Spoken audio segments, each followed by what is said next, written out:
Good evening, ladies and gentlemen. You join us here at the National Motor Museum for a lecture on the history of the motor car, delivered by the celebrated motoring authority, Mr. Jeremy Clarkson.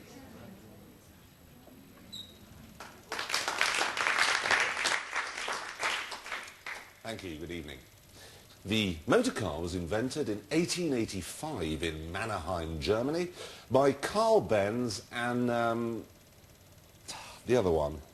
And for the next 70-odd years, there were loads more, really thousands of them. And they all looked basically the same. They all had headlamps here, notably.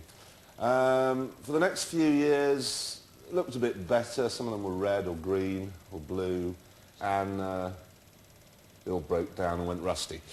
And then we got this.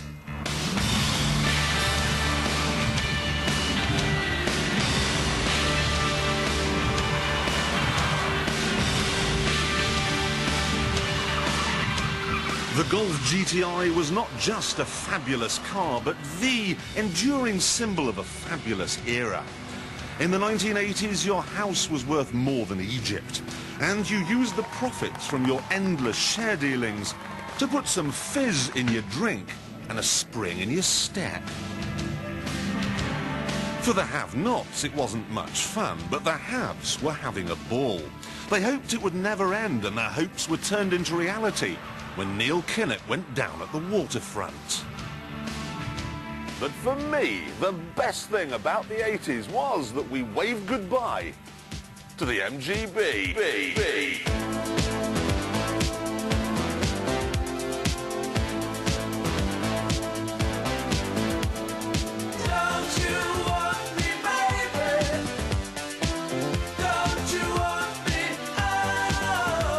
We don't thanks, you're ugly, you're slow, you don't handle properly, you're symbolic of everything that was wrong with Britain in the 70s. You should have been called the winter of discontent.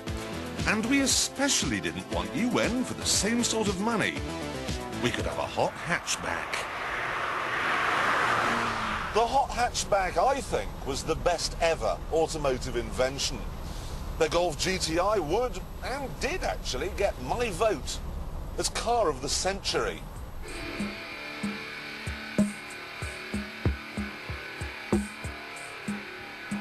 Its body panels were from a normal Golf, so they were simple and cheap to mend. It had a normal hatchback boot too, so you could use it to move a filing cabinet. It was sensible and practical, but underneath the plain wrapping it had a powerful engine and firm suspension. So, on the open road, it could send 5 million volts through your hair. He had a Golf GTI, obviously. And so did she. And he drove his around in reverse. However, let's get one thing straight. Volkswagen is always credited with having invented the hot hatchback, but that's not entirely accurate. As in so many things, the Germans were in fact beaten to it by the British.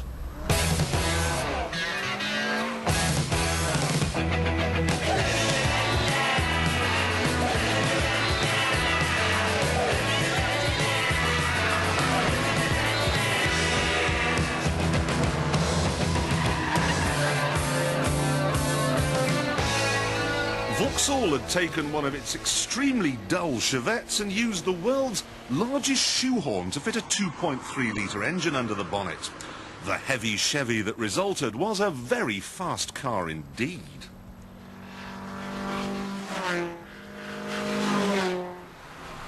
But this Sunbeam was even faster. With its 2.2-litre Lotus engine, it would get from 0 to 60 in 6.6 seconds, and that's quick, even by today's standards. Both these cars were rear-wheel drive too, so there was some gung-ho handling to be had. They were loud, they were leery, they were rotten and vicious. They were the children of a punk generation.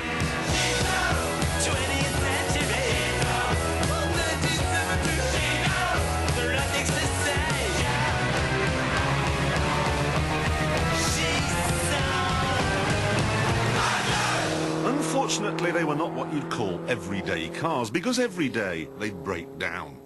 This meant that the people who bought them had to go to work on the bus. So, instead of buying another, they bought a Golf GTI.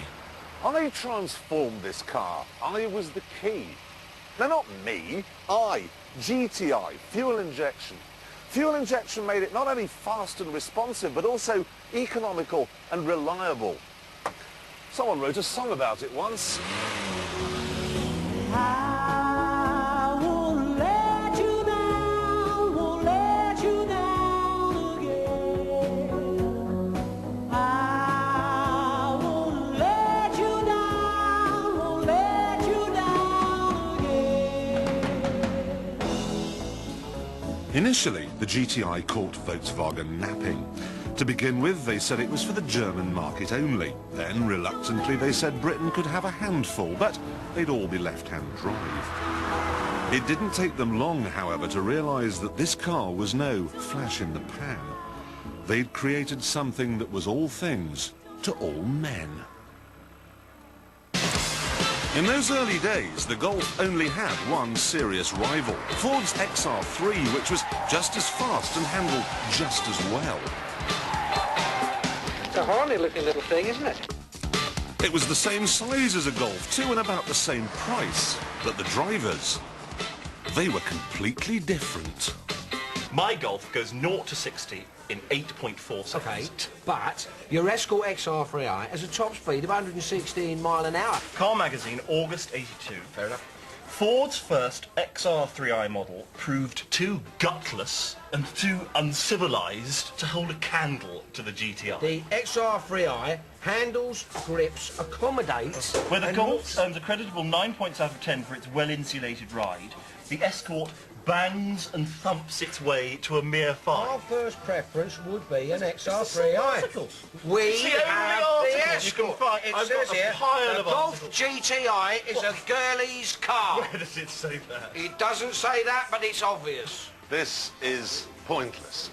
The only difference between the GTI and the XR3 was the people who bought them. Those with shell suits bought the Escort, while those with barber jackets bought the Golf. It was as simple as that.